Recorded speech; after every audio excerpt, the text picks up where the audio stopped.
บายดีเพื่อนๆทุกคนนะคลิปนี้จะพามาเบิ่งการเฮ็ดเวียกของข่อยเองแล้วก็ของทีมงานถ่ายทอดสดซึ่งว่ามื้อนี้ก็เป็นแมตช์มิตรที่ว่า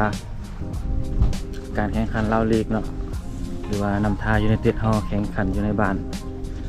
เดี๋ยวจะพาให้ทุกคนไปเห็นแล้วก็ไปรู้จักหน้าตาของแต่ละคนเนาะทีมงานเฮามีไผแดแล้วก็แต่ละคนเฮ็ดหยังนี่แหละสภาพเดินสิประมาณนี้งามบ่ทุกคน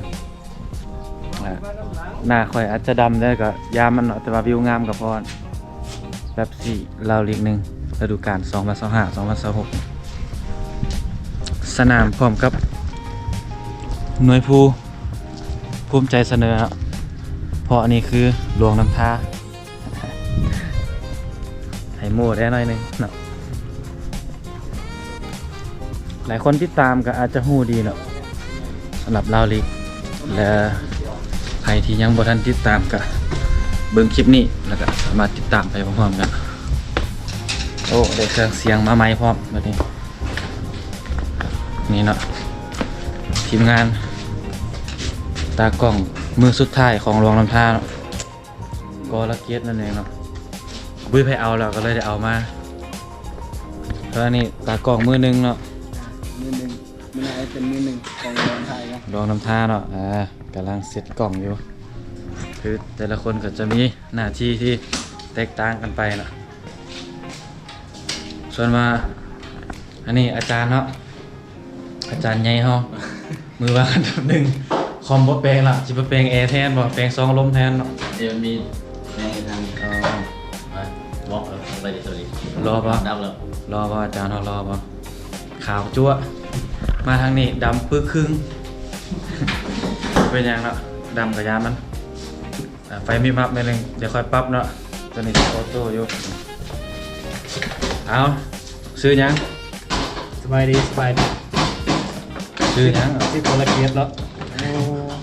ต้องกอ ลืมซื้อแล้วต้องกอละเกียรติได้เนาะกอละลาบ่ได้ทำหน้าที่เฮ็ดยังนะสารพัดทุกสิ่งทุกอย่างเป็นทั้งตัวแลนแล้วก็เป็นทั้งตากล้องพร้อมตัวทีมงานเขายังมาประคบนะคือเบียกของเขานี่มันมาก้อนหมูแล้วก็กับสุดท้ายหมู ทีมงานเบื้องหลังหลายๆบอลน่ะจะหูดีนี่ส่วนค่อยก็จะมีหน้าที่ก็คือพากเนาะนี่โต๊ะนั่งพากนี่ก็จะเป็นขากล่องอุปกรณ์เขากำลังกะเกียมกันอยู่มาทางนี้แจ้งอยู่นะครับเบิ่งไว้ครับโอ้วิวสวยงามนะครับค่อยกับสินังแล้วก็เบิกไปสนามแล้วก็จะมีจอหนึ่งอยู่นี่เพื่อให้เบิ่งรีเพย์ด้วยภาพซ่าโอเคเดี๋ยวจะเสร็จอุปกรณ์ใส่ทีมงานก่อนเนาะ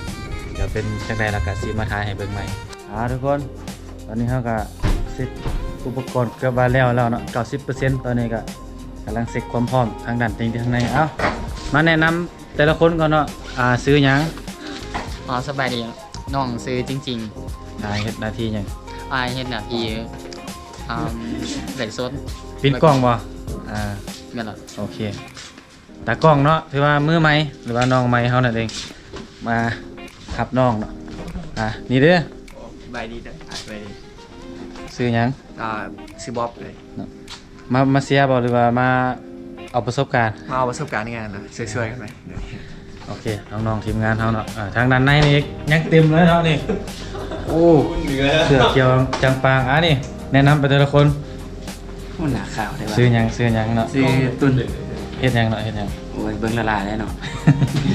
อันนี้เป็นผู้ควบคุมรีเพย์เนาะหรือว่าภาพซ่าภาพซ่าจะได้หรือบ่ได้ขึ้นครับคนนี้เด้อครับมาทางนี้มานี่นะซื้อไอเด้ซื้อหยังเนาะซื้อโตเนาะที่เป็นประสานงานฟรีแลนซ์ให้กับสตลทีมงานสตลเนาะเดินตรงมาจากนครหลวงมาจังซั่นนี่เนาะอาจารย์ใหญ่เฮากำลังใส่สมาธิในการเคลียร์อยู่เนาะเพราะว่ามื้อแรงนัดสาวไปแล้ว อุ้ยเป็นไผ่อยู่ข้างหลังนี่โอ้เป็นไผ่นี่เป็นไผ่นี่เจอคนดังอีกแล้วเลย มาปั่นป่วนอยู่น้ำตาน้องมันอยู่ คนดังเนาะตากล้อง 3 แต้มน้องเท้า3 แต้มมื้อนี้ 3อย่างเดียว วันดง อันนี้ก็จะเป็น ว่าหัวใจก่อนได้ว่าหัวใจจะภาพก่อนได้เดี๋ยวออกดื่มมาได้ นี่ เอา เป็น สบายดีข้าน้อยเองซื้อมีเท่าอ่ะและนาง ตาล่นเนาะ เป็นหวานน้ำจางและเนื้อนั่นก็มาเป็นเด็กฝึกงานนำอาจารย์ ตากล้องว่ามานี่ปิ้นกล้องเนาะ มื้อนี้เป็นตากล้องถ่ายรูป สนใจถ่ายรูปติดต่อมาได้เด้อ 020 เออ 95 298 508 คนงามถ่ายฟรีเนาะคนขี้ร้ายกับถ่ายฟรีคือกันนะครับรถฟิกใจ ผมได้ใจพี่เองโอ้ยมาเบิ่งเด้อเจ้า นี่เนาะคือจะเป็นกล้อง เนาะ ทั้งหมดจะใส่ทั้งหมดสีกล่องด้วยกัน โอ้หลาย 1 2แล้วก็ทางนั้นลุมอีก1แล้วก็ทั้งคนเนาะ เดี๋ยวพาเลาะกันมีอีกคนหนึงเนาะเน็ตไอดอลอีกคนหนึง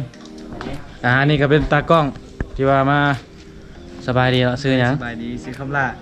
มื้อนี้มาเฮ็ดหน้าที่หยังมาเนี่ย มาถ่ายคลิปภาพใบดิน มาเฮียนมาฝึกท้ายเนาะ แม่น แล้วก็ มาแล้ว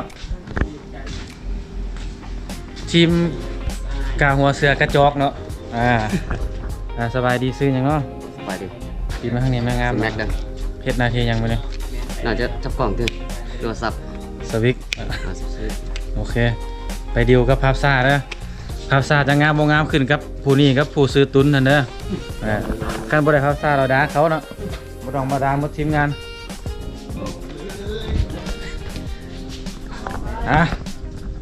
แนะนำตัวเองนะข่าวถึงแล้วเดือน สวัสดีผู้สาว ซื้อหยัง สิลา เฮ็ดหน้าที่หยังมื้อ นี่เป็นกล่องมุมแคบเนาะ ตรงกลางเด้ออยู่กลางให้มึงมาอยู่กลางเนาะ ให้มันมาอยู่กลางเนาะเพราะว่า สับเสริมตำแหน่งด้วยนี่ มันเป็นยักลื่นนะยักสมูทนะฮะมันมาอยู่ตรงกลางเนาะประมาณนี้นี่แหละแต่ละคนก็ ประสบการณ์ คือตอนจับเครื่องจับหยังมาบ่ได้เห็นเนาะทีมงานเฮานี่แม่นมาก่อนทุกงานเนาะถ้าทีมงานเบื้องหลังหรือว่าทีมงานถ่ายทอดสดมาก่อนงานแล้วก็กลับน้ำลังหมูอีกหมูกลับเบิดแล้วเฮาจึงได้กลับมื้อแรงงานใด งานใดก็ได้ที่มีสาว สดป่ะ รถ โอเคเนาะสดเดี๋ยวสนใจติดต่อได้ตากล้องมือหนึงคือกันเพราะว่ามือหนึงหายอะนะแล้วยังเหลือแต่มือหนึงก็เลยได้มือหนึงประมาณนี้เนาะมันย้อนแสงเลยทุกคนกำลังเสร็จความพร้อมอินเทอร์เน็ตinternational โอเคดีแล้วมั้ย ตัว 4K นะยังไม่เล่นนะ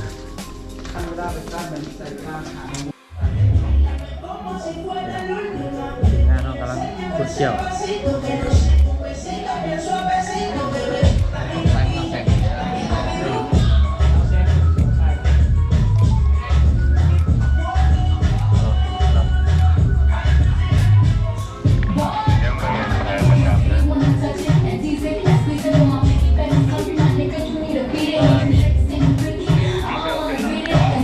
มา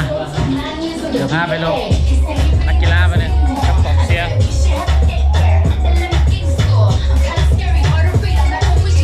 But I'm a boss bitch. Who you gonna leave me for? Got no class, bitches is broke still. I be talking cash shit when I'm popping my gold grill. I'm a whole rich bitch and I work like I'm broke still. The love be so fake, but the hate be so real. El booty sobresale de mi traje, no trae panticito pa' que el nene no trabaje. Es que yo me sé lo que tú crees que tú เชียร์ทีมเลยไม่ได้เชียร์ทีมเลย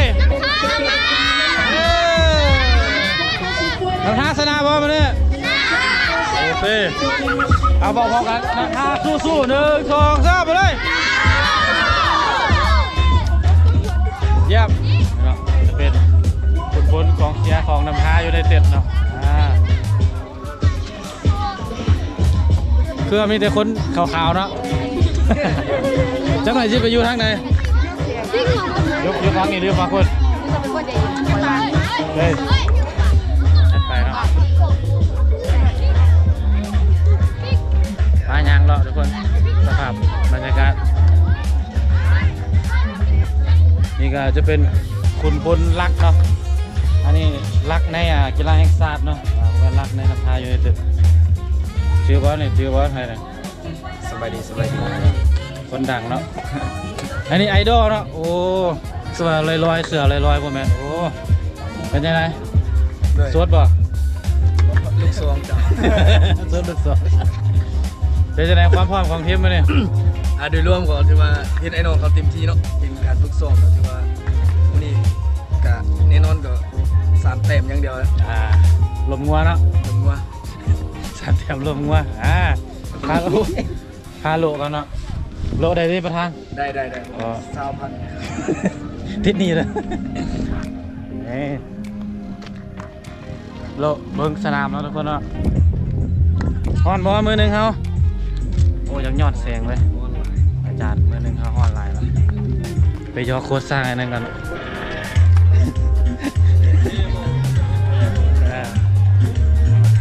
เราพามาเบิ่งเฮดโค้ดของนภาสบายดีโคตรสร้าง สบายดี มื้อนี้เฮ็ดแท้บ่มื้อนี้โอ้ก็เฮ็ดแท้เนาะ3 แต้มเนาะ เจ้า3แต้มจั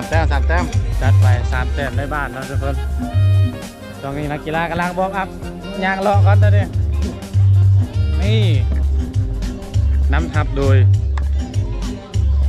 ไอ้บุญทวีเขานั่นเองเนาะฟิตทุกคนฟิตพามาเบิ่งบรรยากาศแบบในสนามเลยบ่เป็นขอบสนามอีกต่อไปอันนี้นั่งมันวะเนี่ย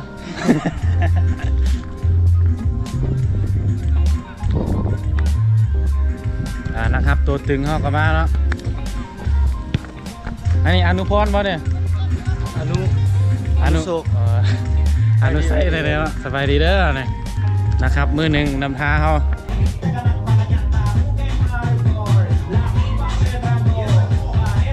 ท่านหัวของเพชรดาวันจังหวะ2ขึ้นมงบานยังบุคคลคิดอันตรายแต่ว่าอนุรักษ์ยาวมาให้กับหมายเลข7ปีเตอร์ถึงจองแต่ว่าแสงพระจันทร์ออกมาไวกว่าโอ้โหแสงพระจันทร์ออกมาถึงบานให้สัญญาณต่างปอมยาวมาประมาณหัวของเพชรดาวันตัวนี้ขับมาที่สังวรติดต่อมาที่โกกีกระดุกแล้วก็ลูกนี้โอ้บอสีประตูว่าโอกาสลงต่อได้ว่าบอสีประตูและเป็นมาจบเกมแล้วทุกคนอิสระชนะนำทา3-0หลังจากแล้วก็พากันเงินเครื่องเงินคองคนละไม้คนละมือของห้องหมดเงี้ยยิ่งใส่ซื้อแล้วเด้ออาจารย์ทามเรามักลงนะสิพาไปเลาะเบื้องทางด้านลมเนาะบรรยากาศ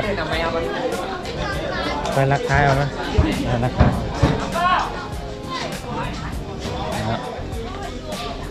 คือพอดีก็คือ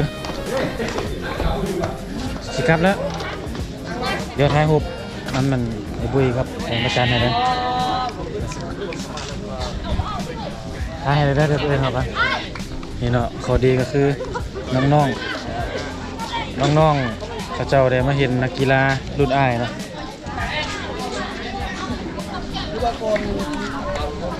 เด็กน้อยนำพาก็คือรุ่นสืบทอดนะเด็กน้อยลาวเขา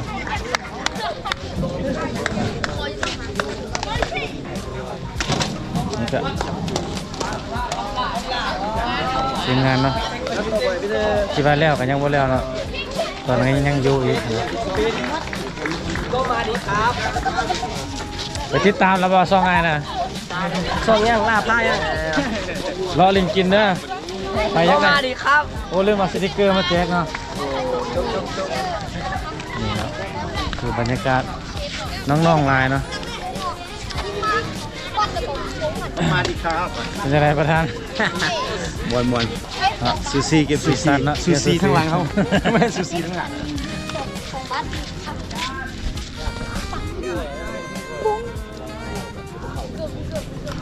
นี่ก็กีฬาเนาะหลังจากแข่งจบประชุมทีมนำทางส่วนว่าเอสลาเขาบกล้าไปละเดี๋ยวเขาเจ้าสิดา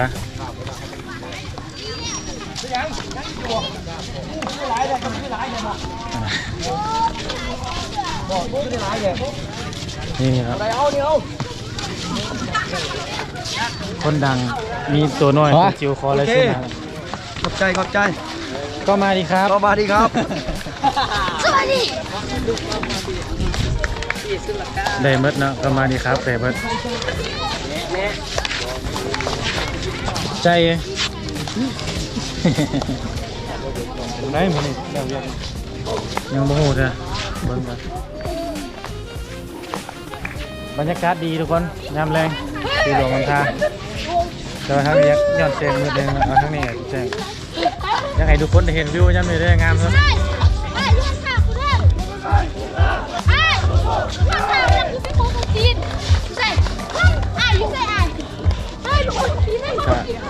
สิพาเลาะประมาณนี้นะ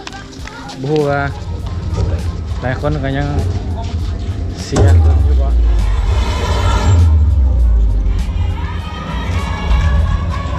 ไปถามความรู้สึกของแต่ละคนครับทีมงานเรา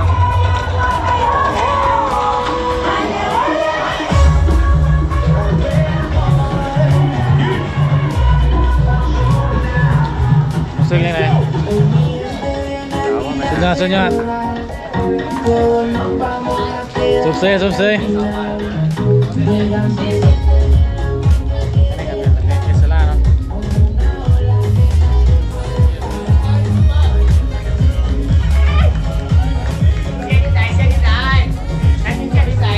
เสียบุรีรัมย์อันนี้ว่าสายผู้สาว2 คนเจ็บอาจจะยังต้องได้แก้ไขหลายอย่างครับเราทำได้ก็เข้าใจง่ายๆคือทีมศาสตร์เกือบหมดทีมแล้วครับเอสลาน้ำทางก็มีคือกันเนาะเป็นทางสุขสวัสดิ์ออกจักรวาลแต่ว่าเรื่องเกมเขาจะพูดลงรายละเอียดหลายเนาะเอามันอยากให้เล่นปิดเลยนะไม่ต้องเปิดนะอันนี้ก็เอินลาแล้วหัวจิปิ้นละ เป็นย้ายได้ เจ็บหัวเดี๋ยวซีลงมันไปเลาะไทยหุบน้ำนักกีฬาทีมศาสตร์รุ่นเก่าที่ว่ายังโลดแล่นเตะบานอยู่ในลาวอยู่เนาะตำนานที่ยังมีลมหายใจอยู่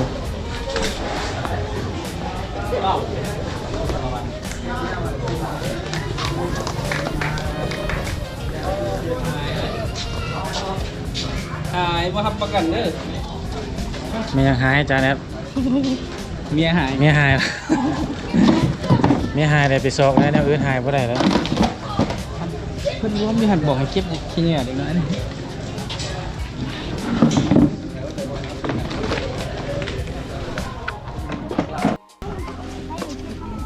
มาคุม โค้ดไปเนี่ยโค้ดอันนี้คนรอให้รอกันท่าแล้ว ขางเลยนี่อวดเลยหันขางเลย อันนี้คือตากล่องมือหนึ่งรอกันท่าเนาะ ซอสาย อันน่ะผู้สาวผู้บ่าวเนี่ยผู้ยักษ์ท้ายเนาะ สอง แต่คันผู้สาวนี่ได้หมืด มีอ้อยมีอ้อย โอ้ หวยใส่เลยเดี๋ยว มาดิย่างนี่ ดีใจแล้วบ่จะได้ผู้สาวเลยดีใจแล้วยังว่ายังบ่ดีใจ ก็ได้แทบดีใจเลย นี่ นี่ ทางนี้ทางนี้ พอแล้วนะยางเลาะอะไรปะเนี่ย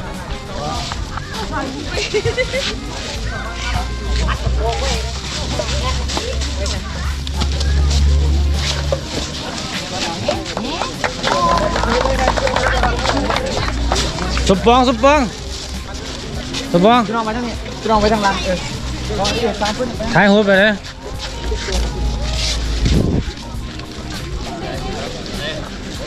ถ่ายกูกับไอ้แซงอ่ะเดี๋ยวมาทำสัมภาษณ์เน็ตไอดอลกันเนาะลูกศิษย์ประธานแฮปปี้ปัดมากับมือเนาะ สบายดีครับ ยิงจักหน่อยวันนี้เป็นมาทางเหนียวแจงเป็นมาทางเหนียว มื้อนี้บ่ได้ยิงจักหน่อยเนาะบ่มีโอกาสยิง คือ เอา ว่า ไม่ มืด ขึ้น คือว่ามืดใช่ปะ แบ็กซ้าย ไม่ใช่ปะ นั่นแล้ว เป็นจังไดมานำทามอนปะ ว่ากลับมายามพี่น้องน้ำตาอีกครั้งเนาะมาตลอดน้ำตามาตลอดโดยเฉพาะมาหาไอ้นี่เนาะ จะว่ายังพันจวดนำทาตัวเด้ ยัง เออ น้ำยาบางน้ำตาโหดไหลายก็แขน เดี๋ยวไปลุยได้แล้วปะ ยัง ลักลอยได้ปะสาวนะ บ่ได้ยันรับคาโตะ เบิ้งมือแรงไปได้ละไปส่งหา โอเคอย่าบอกไอ้นี่ไหม ว่าอันนี้แบบเกาลินซื้อ หลังไม่ไปหลังฝากบอกแฮปปี้เด้อแฮปปี้น้ำตาสุดใจ น้ำตาสุดใจแต่ว่าโอ้ เอาลงตีนนี่ เดี๋ยวบอกประธานแฮปจัดการกันละเจอกัน โอเคไอ้ อย่างนี้คนหนึ่งนะข้าเป็นผู้สาวอะไรไม่ได้โอเคนี่เป็นยังไงมือหนึ่งลงน้ำท่า ไปแล้วแน่ไอ้หูบอกทั้งสองมืออยู่เด้อมือหนึ่งเลย ยอกนะ